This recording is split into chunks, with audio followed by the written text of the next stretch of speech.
Hello everyone, welcome to stock market training. हमने हमारे पिछले वीडियो में सीखा what is Sensex and Nifty and how they show overall sentiment of public about the economy.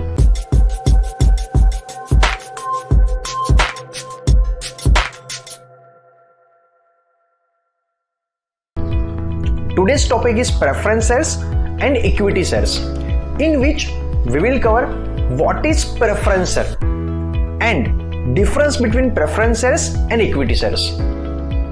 तो सबसे पहले हम समझते हैं preference share एक्चुअली में होता क्या है। हमने हमारे पिछले वीडियो में ऑलरेडी डिस्कस कर चुके हैं that fund can be raised from equity and debt। हम अगर तो अपने बिजनेस को स्टार्ट कर रहे हैं तो या तो हम अपनी हिस्सेदारी बेच के कुछ पैसा रेज कर सकते हैं या तो उधार डेट लेके पैसा रेज कर सकते हैं। चलिए एक एग्जांपल समझते हैं। मान लीजिए एक कंपनी है जिसकी 10 करोड़ की वैल्यूएशन है। अभी वो वैल्यूएशन में से 5 करोड़ रुपए एक ओनर ने अपना पार्ट दिया हुआ है, तो 50% ओनरशिप ओनर्स की होगी इक्विटी के जरिए। 3 करोड़ कॉमन शेयर्स इन्वेस्टर्स को दिए गए हैं, वो पब्लिक भी हो सकती है, प्राइवेट इन्वेस्टर भी हो सकता है।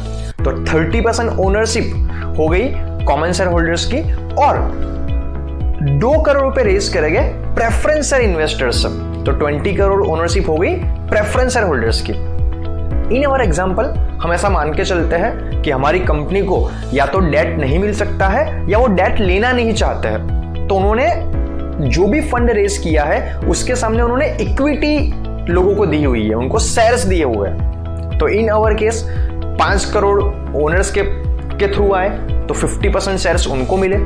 3 करोड़ कॉमन शेयर होल्डर्स कि जिसे हम इक्विटी शेयर भी कहते हैं, कि जो स्टॉक मार्केट में ट्रेड होते हैं, उनके थ्रू 3 करोड़ आए तो 30% ओनरशिप उनको दी गई। और प्रेफरेंस शेयर इन्वेस्टर्स उनसे 2 करोड़ रुपए आए तो 20% ओनरशिप उनको दी गई। तो चलिए अभी हम समझते हैं preference shares and equity shares में डिफरेंस क्या होता है। मान लीजिए कि राम नाम का एक इंसान है जिसने इस कंपनी के प्रेफरेंस शेयर लिए हुए हैं, और श्याम नाम का इंसान है जिसने इक्विटी शेयर्स लिए हुए हैं। तो अभी हम डिटेल में समझते हैं दोनों में डिफरेंस क्या होता है। तो सबसे पहले तो डिविडेंड की बात करें कि जो उनको रिटर्न मिलेगा उसका डिफरेंस क्या होगा। तो जो प्रेफरेंस शेयर होल्डर्स है उनको फिक्स रिटर्न दिया जाएगा जो पहले से प्री डिफाइंड ही होता है, 12%, 13%, 14%। तो प्रेफरेंस शेयर एग्जैक्टली एक बॉन्ड की तरह काम करता है। वो एक बॉन्ड नहीं है बट बॉन्ड की तरह, कि उसको एवरी ईयर एक रिटर्न का प्रॉमिस किया जाता है। जहां पे इक्विटी शेयर होल्डर्स की बात करें तो वो उनका जो डिविडेंड है वो प्योरली डिपेंड करता है कंपनी के प्रॉफिट के ऊपर एंड कंपनी की पॉलिसीज के ऊपर।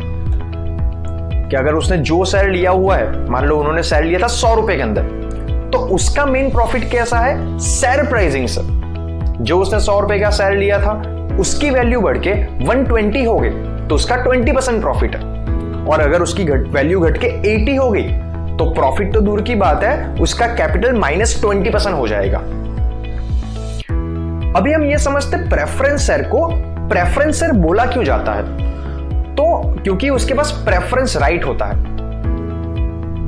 उसे पहले डिविडेंड दिया जाता है कि अगर first priority for dividend from PAT, that is profit after tax. Company ने जो भी प्रॉफिट अर्न किया है उस पर टैक्सेशन लगा, उसमें से डिविडेंड की पहली प्रायोरिटी रहती है प्रेफरेंस शेयर होल्डर्स की, और उसके बाद सेकंड प्रायोरिटी रहती है इक्विटी शेयर होल्डर्स की।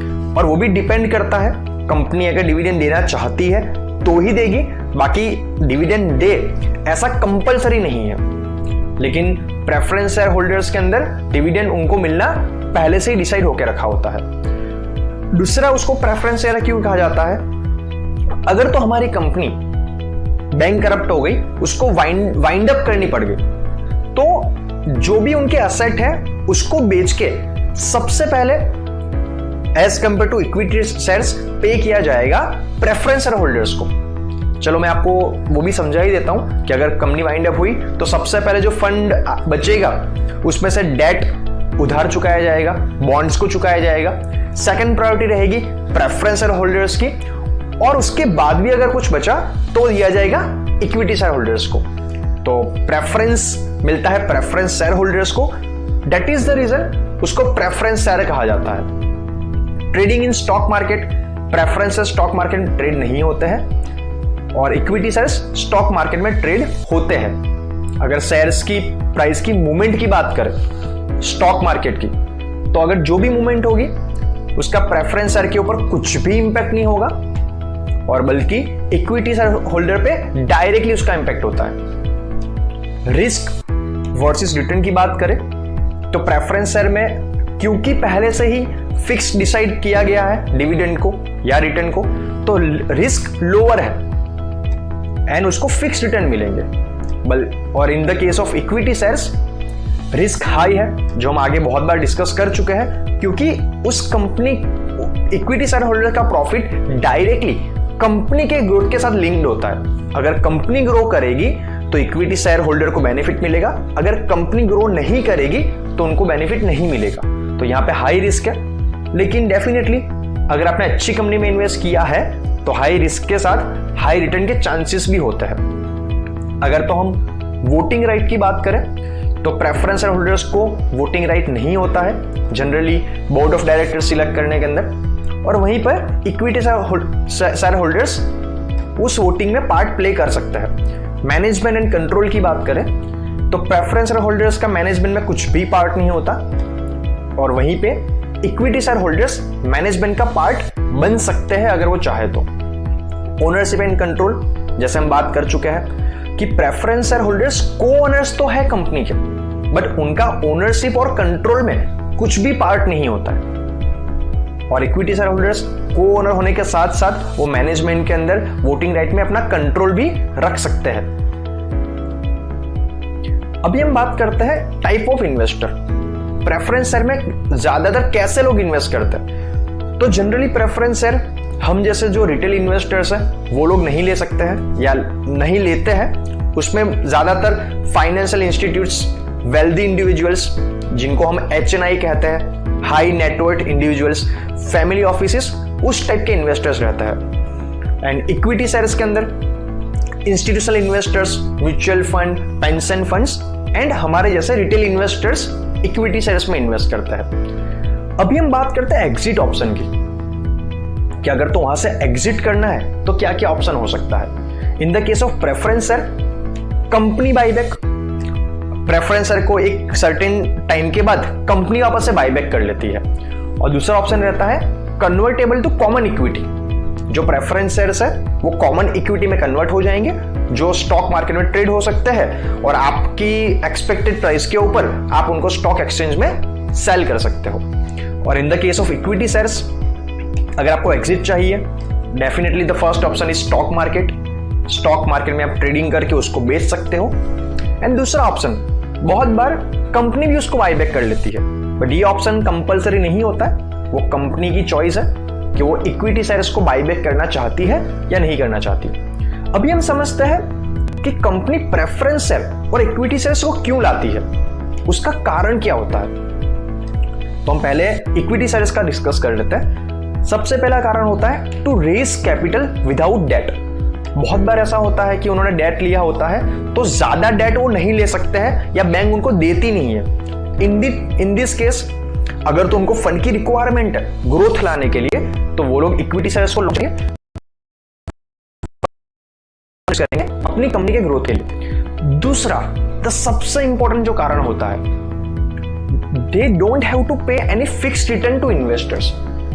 जो इक्विटी शेयर होल्डर्स है वो इनडायरेक्टली कंपनी के को ओनर्स है, तो उन कंपनी के प्रमोटर्स को इक्विटी शेयर होल्डर्स को कुछ फिक्स रिटर्न देने की जरूरत नहीं होती है। बाई चांस अगर तो कुछ प्रॉब्लम्स आ गई, कंपनी लॉस में लग गई, तो कंपलसरी नहीं है कि उनको इक्विटी शेयर होल्डर को पैसा देना ही पड़ेगा। Third reason, reduce higher debt risk, bankrupted risk. अगर ज्यादा डेट लेंगे, डेट में प्रॉब्लम क्या होती है कि हमने जिस दिन से डेट लिया है उसी दिन से हमारा इंटरेस्ट लगना चालू हो जाता है और हमें डेट को चुकाना ही पड़ता है। तो डेफिनेटली इक्विटी से पैसा रेज किया होगा, उस पर हमें कोई रिटर्न नहीं चुकाना है, तो हम डेफिनेटली एक बैंक करप्टेंसी का रिस्क कम कर रहे हैं। एंड बात करें प्रेफरेंस शेयर्स की, पहला रीजन कॉमन ही है, to raise capital without debt. दूसरा सबसे important reason, flexibility for not making और delay dividend payments during hard times. जिस टाइप का उनका प्रेफरेंसर होता है वो उस तरीके से डिजाइन किया जाता है कि बहुत बार मे बी ये कंपनी ने प्रॉफिट नहीं बनाया है तो वो शायद डिविडेंड दे ही ना, या तो उसको डिले भी कर सकता है।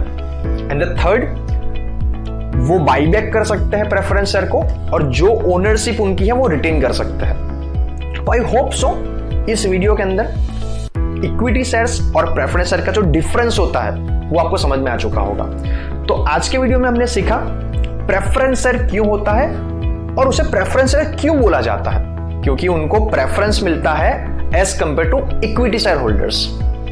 एंड प्रेफरेंस शेयर होल्डर्स के अंदर और इक्विटी शेयर होल्डर्स में क्या डिफरेंस होता है, उन क्या चीज प्रेफरेंस शेयर होल्डर्स के बेनिफिट में है, क्या उनके अगेंस्ट में है, और कौन सी चीज इक्विटी शेयर होल्डर्स के बेनिफिट में है और उनके अगेंस्ट में है। तो आज के वीडियो में इतना ही, मिलते हैं नेक्स्ट वीडियो में। Thank you very much.